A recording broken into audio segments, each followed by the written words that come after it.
ನನ್ಗಂತೂ ಅಮ್ಮ ಹಾಕಿರೋ ಉಪ್ಪಿನಕಾಯಿ ಅಂದರೆ ತುಂಬ ಇಷ್ಟ. ಸೊ ಈ ಸರಿನೂ ಸೀಸನ್ ಮುಗಿಯಕ್ಕೆ ಬಂತಲ್ಲ, ಅಷ್ಟೊತ್ತಿಗೆ ಉಪ್ಪಿನಕಾಯಿ ಹಾಕ್ಬಿಟ್ಟಿದ್ದಾರೆ. ನಾನು ಅನ್ಕೊಂಡೆ ಶೂಟ್ ಮಾಡೋಣ ರೆಸಿಪಿ ಎಲ್ಲ ಅಂತ. ಬಟ್ ಅಮ್ಮ ಹಾಕ್ಬಿಟ್ಟಿದ್ರು. ನನಗೂ ಬೇಕಾಗಿತ್ತು ಯಾವ ಥರ ಮಾಡಿದ್ದಾರೆ ಅಂತ. ಸೊ ನೆಕ್ಸ್ಟ್ ಟೈಮ್ ಪಕ್ಕಾ ನಿಮ್ಮ ಜೊತೆ ಕೂಡ ಶೇರ್ ಮಾಡ್ತೀನಿ. ನನಗೂ ಗೊತ್ತಾಗುತ್ತೆ ಯಾವ ಥರ ಮಾಡ್ತಾರೆ ಅಂತ.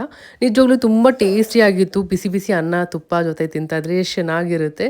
ಬಟ್ ಸ್ವಲ್ಪನೇ ಮಾಡಿದ್ದಾರೆ, ಯಾಕಂದರೆ ಅದು ಕಟ್ ಮಾಡೋದು ಸ್ವಲ್ಪ ಕಷ್ಟ.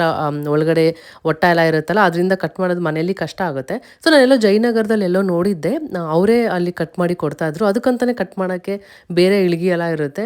ಸೊ ಮನೇಲಿ ಮಾಡೋದು ಸ್ವಲ್ಪ ಕಷ್ಟ ಆಯಿತು ಅಂದ್ಬಿಟ್ಟು ಅಮ್ಮಗೆ ಸ್ವಲ್ಪ ಎಷ್ಟಾಗುತ್ತೆ ಅಷ್ಟು 1 kg ಅಷ್ಟೇ ಹಾಕಿದ್ದಾರೆ. ಸೊ ಈ ಕಡೆ ಏನಾದರೂ ಕಟ್ ಮಾಡೋದು ಎಲ್ಲ ನಾವಿರೋ ಕಡೆ ಏನಾದರೂ ಇದ್ದಿದ್ರೆ ಚೆನ್ನಾಗಿರ್ತಾಯಿತ್ತು.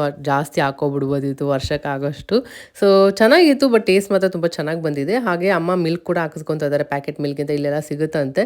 ಸೊ ಚೆನ್ನಾಗಿರುತ್ತಲ್ವಾ, ಫ್ರೆಶ್ ಆಗಿ ಅವಾಗೇ ಎಲ್ಲ ತೊಗೊಂಬಂದು ಕೊಡ್ತಾರೆ. ಬೆಳಿಗ್ಗೆ ಮತ್ತು ಸಾಯಂಕಾಲ 2 ಟೈಮ್ ಕೊಡ್ತಾರಂತೆ.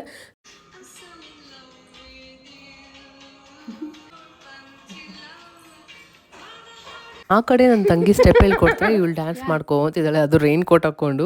ಹಾಗೆ ಅಮ್ಮ ರಾತ್ರಿ ಊಟಕ್ಕೆ ಅಂತ ಬಿಸಿ ಬಿಸಿ ಇಡ್ಲಿ ಮಾಡಿದ್ರು. ರಾತ್ರಿ ಟೈಮ್ ಈ ಥರ ಇಡ್ಲಿ ಮತ್ತು ಚಟ್ನಿ ತಿನ್ನೋಕ್ಕೆ ಎಷ್ಟು ಚೆನ್ನಾಗಿರುತ್ತಲ್ವ. ಸೊ ಎಲ್ಲರೂ ಕುತ್ಕೊಂಡು ಊಟ ಎಲ್ಲ ಮುಗಿಸ್ಕೊಂಡ್ವಿ. ಹಾಗೆ ನಾನು ನನ್ನ ತಂಗಿ ತಮ್ಮ ಸೇರಿದ್ರೆ ಇವಾಗ ಒಂದು ಗೇಮ್ ಸ್ಟಾರ್ಟ್ ಮಾಡಿಬಿಟ್ಟಿದ್ದೀವಿ, ಮೊನೊಪೊಲಿ. ಎಷ್ಟು ಚೆನ್ನಾಗಿರುತ್ತೆ ಗೊತ್ತಾ, ಒಂದು ಒಳ್ಳೆ ಟೈಮ್ ಪಾಸ್ ಅಂತಲೇ ಹೇಳ್ಬೋದು. ಸೊ ಎಲ್ಲರೂ ಕುತ್ಕೊಂಡು ಒಂದಷ್ಟು ಆಟ ಕೂಡ ಆಡಿದ್ವಿ. ಅಲ್ಲಿಂದ ರಿಟರ್ನ್ ಮನೆಗೆ ಹೋಗೋಕ್ಕಿತ್ತು. ಅಮ್ಮ ನನಗೆ ದೃಷ್ಟಿ ತೆಗಿತೀನಿ ಅಂತ ತೆಗಿತಾ ಇದ್ರು. ಫುಲ್ ವಿಡಿಯೋ ಆಲ್ರೆಡಿ ಯೂಟ್ಯೂಬಲ್ಲಿ ಇರುತ್ತೆ. ಇಷ್ಟ ಆದರೆ ಲೈಕ್ ಮಾಡಿ ಮತ್ತು ಫಾಲೋ ಮಾಡೋದನ್ನ ಮರಿಬೇಡಿ.